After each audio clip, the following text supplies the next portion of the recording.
Judge Emmett Sullivan's appointed amicus, John Gleeson, telling the Justice Department's motion to dismiss the case of General Michael Flynn should be denied. Gleeson calling the DOJ's motion to dismiss both politically motivated. Well, they should know. Joining us tonight, Tom Fitton, the president of Judicial Watch. His new book is A Republic Under Assault, The Left's Ongoing Attack on American Freedom. Available for pre-order. We recommend it to you highly. And Tom, good to see you. And let's start with what you have discovered through your efforts and Judicial Watch's efforts. And that is records that show that Mueller and his team destroyed, wiped out the files on phones, what was it, 20 some odd phones. This is outrageous. This sounds like Hillary Clinton all over again. We're just missing the bleach bit? Yeah, it was accidental, of course, Lou. All that was happening accidentally. One phone wiped itself out, so that's just complete magic. Look, if the FBI went into a corporation and the entire leadership of the corporation among them wiped out, clean the phones of 30 plus phones, what would the FBI do? We already know what they do because Mueller's team told us. They said they raided Manafort's home that morning. Remember that guns-drawn raid? It was because they were worried he was destroying evidence. So we have the IG, the DOJ, find out quite apparently that all this evidence is magically disappearing from these phones based on the what I call a pandemic of phones being wiped, and they do nothing about it. And this would never have come out but for our lawsuit.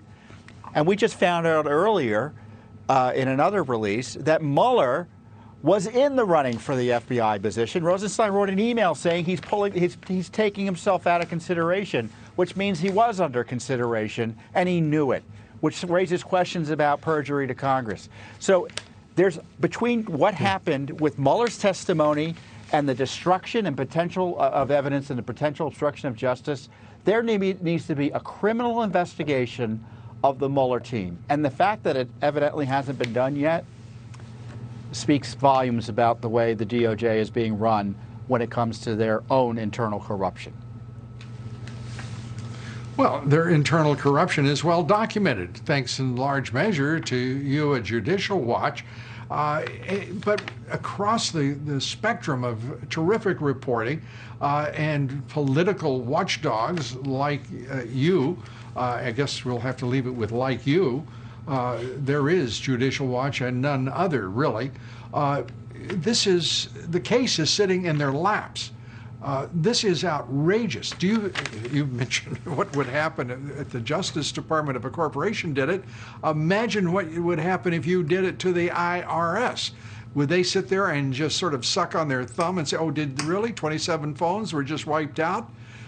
This is outrageous what we're putting up with in this country. It's political corruption at the highest levels, at the the middle levels. My God, it's unthinkable that again we'll see these people get away with this horrible, horrible crime against this government, this president, and this nation. Well, if I were the president, I'd appoint a separate special counsel to investigate the Justice Department's misconduct here and the FBI's misconduct. The Justice Department has proven it can't do it itself. I mean, we have this resignation allegedly from the Durham team because there was an anti-Trump prosecutor who didn't like, quote, the pressure they were under. It tells you two things, Lou. It's either that it explains why Durham hasn't done anything because people like that were working for him, or B, who knows, maybe he'll do something and this person was trying to undermine it. But either way, we've waited much too long and faced inordinate hurdles from the Justice Department to get the truth out. For instance, all these text messages have been deleted. They haven't given us any text messages. We just beat them back in court over a text message fight about Andrew McCabe. They said they would start giving us text messages. That's 3 months ago. It's 3 months. They're looking at a few hundred pages of text messages, and they still can't turn them over to us. It's really inexcusable the lack of accountability. It's one thing to say a criminal investigation needs to kind of take as long as it needs, but documents, just release them.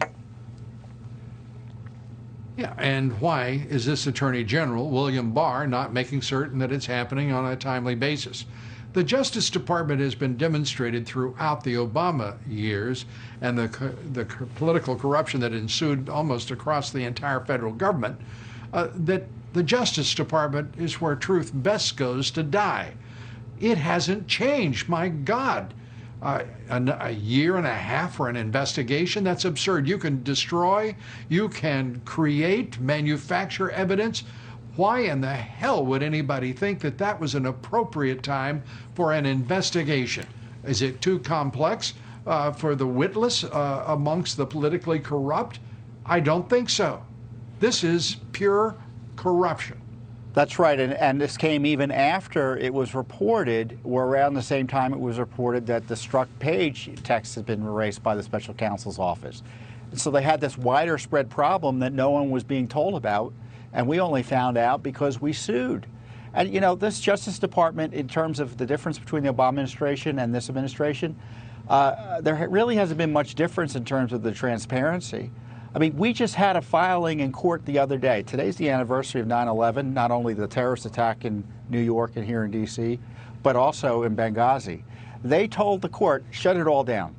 We don't want any more discovery in the Clinton emails, no more questions about Benghazi and what happened there. And that's this Justice Department and this State Department. They're betraying, in my view, those Americans who thought there'd be accountability over those issues with this new administration, and the president's being terribly undermined here because I suspect he'd be outraged.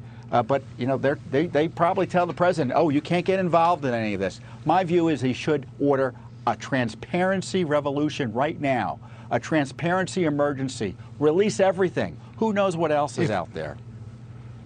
Yeah, I would say it this way, Tom, that if this Attorney General and this Justice Department does not produce indictments against the politically corrupt criminals of the Justice Department and the FBI, then the president has, it seems to me, no other choice than to declassify all of the documents, and I mean dump them into the public arena well a month before that election, so the American people can vote with sure knowledge of what the facts are and who the malefactors are.